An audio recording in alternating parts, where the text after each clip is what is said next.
Hello, my dear. Hello, hello, hello, mga my dear. Libra, collective reading po tayo today. Collective reading. Kumusta naman kayo, mga my dear? I hope and pray, mga my dear, na sa mga oras po na ito, habang pinapanood po ninyo, pinapakinggan ninyo ang ating reading, is nasa mabuti po kayong kalagayan. So, collective reading tayo, mga my dear. Thank you so much. Thank you very much from the bottom of my heart sa lahat po ng suporta na pinapakita po ninyo sa akin. Thank you so much po. Support, love, thank you, mga my dear. Okay. So, collective reading, my dear. I will be using 2 sets of cards. Let's go tayo. Start tayo sa energy mo, my dear. Tingnan natin. Tingnan ko kung anong energy mo. Sana masagap ko energy mo. Okay, we have here the Ten of Cups. Napakaganda, my dear. Okay? Kasi, posible, my dear, na gusto mo na magkapamilya. For those single out there, sa mga single out there, posibleng gusto mo na magkapamilya or baka gusto mo na magka-baby. Energy na gusto mo magkabahay or parang puro gusto ang nakukuha ko dito. Gusto mo magkaasawa, gusto mo magka-baby, gusto mo magkabahay. If you're actually in a relationship, gusto mo maayos yung relationship. Napakaganda ng energy ng card na to. Okay, so tingnan natin, i-clarify natin yan. Paki-clarify po yung ating Ten of Cups. Let me see, my dear Libra. Clarification ng ating Ten of Cups. Eto. The Page of Wands. Okay. So, confirmation yan, my dear, na yes, tama yung nasasagap ko na energy na meron kang gusto. Ulitin ko yung mga gusto mo ha, current na energy mo. Gusto mo magkaroon ng love life. Okay, relationship. Okay? Gusto mo magkaroon ng baby. Dahil sa energy ng bata na nasa likod, ayan, gusto mo magka-relationship, gusto mo magka-baby, or gusto mo maayos ang family. Dahil dun sa energy ng bahay na nandoon sa dulo, baka gusto mo rin magkaroon ng sarili mong bahay or gusto mong bumukod na kayo ng partner mo. Something ganun yung energy ang nakukuha ko. Okay? So, collect kung saan doon yung energy mo. Basta yun ang nasasagap ko dito sa energy na to. Ang daming energy, no? Kasi general to eh. So, tingnan natin, my dear, what happened in the past. Okay, wow. The Five of Cups, my dear. Okay? So, posibleng biktima ka dito ng third party. May nangyari sa yung something. Ayan, oh. You're very, very sad sa card na yan. Clarify nga natin. Paki-clarify nga po ang ating Five of Cups para sa ating mga my dear Libra. Okay. Nine of Cups. Okay? So, ito maganda to, Nine of Cups, kasi this is related sa expectation. Okay, nakikita mo dyan, my dear, talagang yung energy ng pag-i-expect mo na kung ano man tong mga manifestation mo dito sa taas. This is related sa mga manifestation mo, my dear. Kumbaga parang nakalatag na siya dyan. So, napakaganda nito, my dear. You're waiting patiently and positive na energy na mangyayari yung mga bagay na gusto mong mangyari. Okay, related sa emotion mo kasi this is Cups. Okay, kung makikita mo, this is also Cups, Ten of Cups. This is the Eight of Cups and this is the Nine of Cups, sorry. Clarify ko lang. The Nine of Cups. Sabi ko, parang hindi naman siya Eight of Cups. Nine of Cups, okay. And then the Five of Cups, okay. So, dito, my dear, sa past, nakikita ko dito or nararamdaman ko, my dear, sa card na ito, na ang nangyari sa'yo in the past is, yung expectation mo, my dear Libra, is hindi na-reach, okay? So, parang ang daming nangyari, baka may mga issue ng third party, ang dami mong ini-expect, pangarap na hindi nangyari. Mostly sa loob ng relationship and family ito, my dear, ha. Baka nagkaroon ka ng partner, tapos niloko ka, third party, tapos posibleng ang dami mong pangarap para sa inyong dalawa, tapos hindi nangyari. Okay, basta yung energy ng past is hindi siya nangyari. Ang nagdala nun is yung Five of Cups. Kasi tingnan mo, you're very, very sad sa card na to, my dear. Ayan o, niloko ka in short. Okay? So, both energy naman, my dear. If you are actually in a relationship or single ka as of this moment, parehas yung energy. Hindi na tayo lalayo. Kung single ka ngayon, sa past, niloko ka. Kaya ka single ngayon. Okay? If you're actually in a relationship ngayon, my dear, ang dami mong expectation before nung kayo ay nagkita nung partner mo. Parang ganon. Pero, may nangyari eh. Kumbaga parang ang dami mo siguro na-discover sa partner mo. And then, parang nasad ka, nalungkot ka kasi na-discover mo na ganito siya, ganyan siya. Yung mga expectation mo, my dear, in short, is hindi na fulfill. Hindi siya nangyari. Yung 9 of Cups mo is hindi siya na fulfill. Okay? Pero sa ngayon kasi, my dear, ulitin ko yung overall na energy mo, you are ready na magka-relationship. Okay? Or magkaroon ng baby. Maayos yung relationship. Just in case meron mga tension sa loob ng relationship, nandun ka, my dear, sa energy, my dear Libra, na you wanted na maayos tong relationship na ito. If you're actually in a relationship ngayon, okay, yun ang gusto mo. At the same time, magkaroon ng bahay. Okay, ewan ko kung saan galing yun. Pero may bahay kasi doon sa dulo, I think baka doon yun. Pero nararamdaman ko rin, my dear, na gusto mong magkaroon ng bahay or sarili mong bahay, parang ganon. Okay, so move na tayo. Next dito, my dear Libra, is yung blockage. Okay? Yung nakaka-blockage, energy blockage. Okay, tingnan natin. Energy mo, my dear Libra, collective blockage ng ating mga my dear Libra is the Two of Pentacles. Okay. Two of Pentacles. Clarify ko na yan. Paki-clarify po ang ating Two of Pentacles. We have here the energy. Okay. Problema, my dear, sa pera. Yun ang nakukuha ko dito. Okay? And para kang napapagod. You have here the Ten of Wands, you have here the Two of Pentacles. Dito, my dear, multitasking na may kinalaman sa usapin ng pinansyal. So, posible ang hinahanap po dito if you're single is naghahanap ka somebody na makakatuwang mo talaga sa buhay, my dear. Lalo na sa usapin ng pinansyal, yun ang hinahanap mo. Talagang, yun talaga yung energy na nasasagap ko dito. Kasi kung makikita mo ngayon, my dear, you're struggling, my dear, related sa mga gusto mong mangyari or manifestation mo. Okay, yun ang nakukuha ko dito. So, ito yung blockages mo. Problema sa usapin ng pera, hindi mo alam kung paano matutupad itong mga pangarap mo. Pero sa energy mo ngayon, talagang minamanifest mo siya.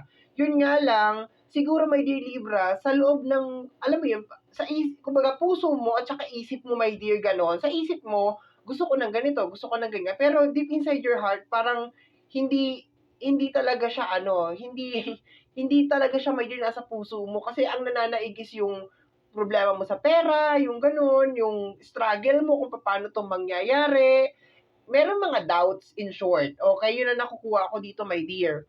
Meron mga doubt kasi remember, my dear, yung past natin is galing ka sa energy na yung mga expectation mo is hindi natupad or hindi na-reach yung mga expectation mo. So, posible, my dear, na isa yun sa factor kung bakit nagkakaganito ka as of this moment. Ang ganda nung overall na energy mo, pero iba yung sinasabi kasi dito sa baba sa blockage na nahihirapan ka talaga, my dear. Nahihirapan ka and meron kang problema sa usapin ng pera.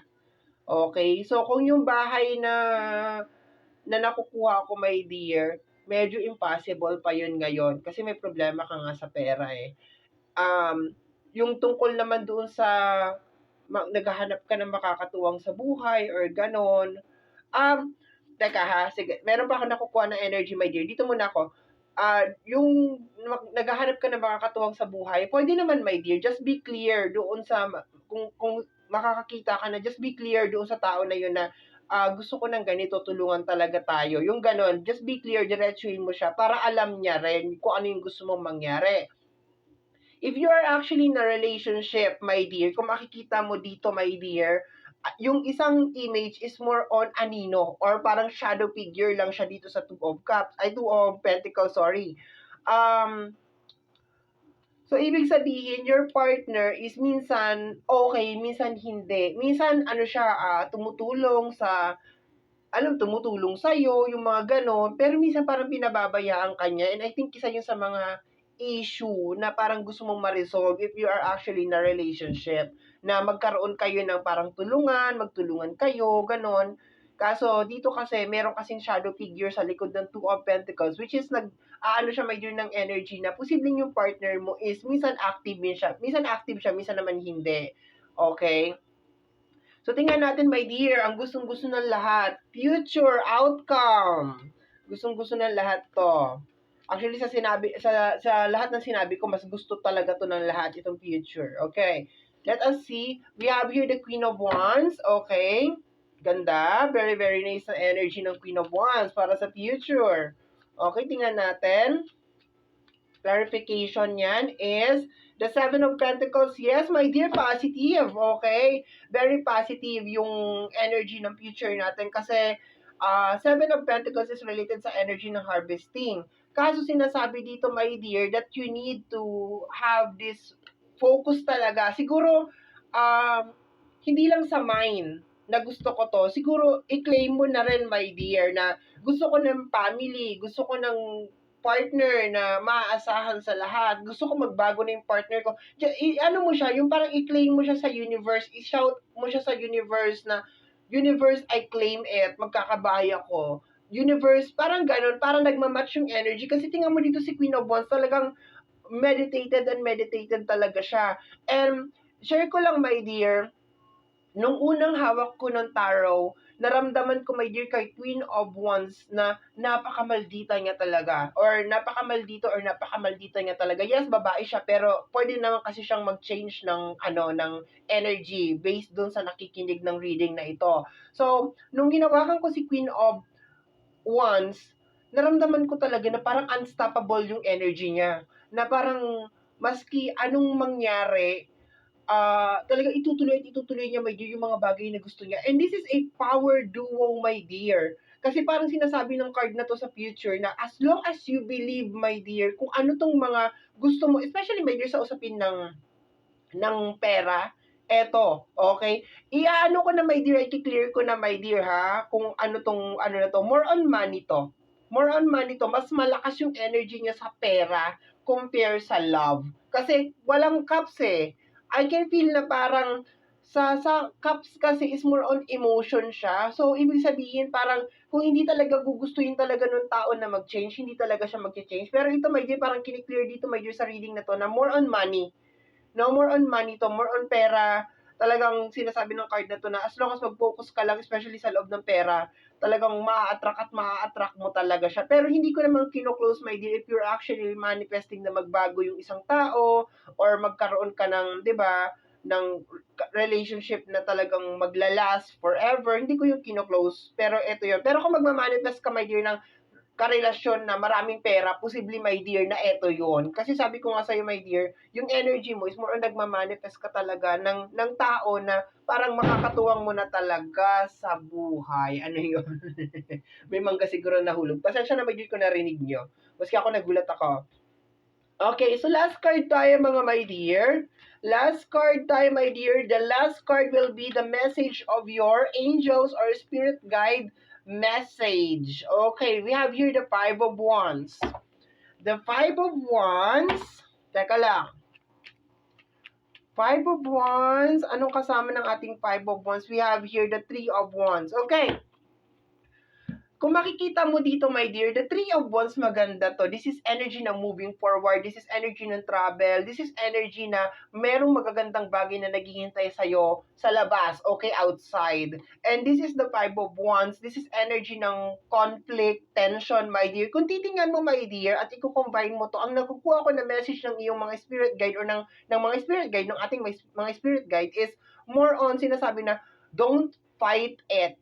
Just go with the flow. Parang sinasabi, my dear, believe on it. Okay? Hindi pwede, my dear, na tama yung sinasabi ng una natin na card. Hindi pwede, my dear Libra, na nasa isip mo lang na gusto mo yung isang bagay. Dapat you need to feel it.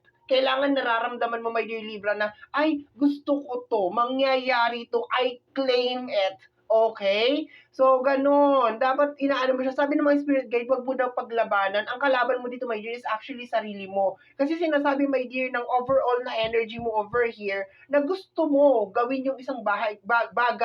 Gusto mo ma-achieve, my dear, yung isang bagay. Pero, sabi dito, my dear, parang your heart is parang medyo negative. Your heart is telling na, ay, hindi na to mangyayari kasi because of my situation na problema sa pera and ang parang napaka-imposible na matupad tong mga gusto kong mangyari. Parang ganun. Kasi kung titingnan mo tong middle card na to, this is your heart, okay?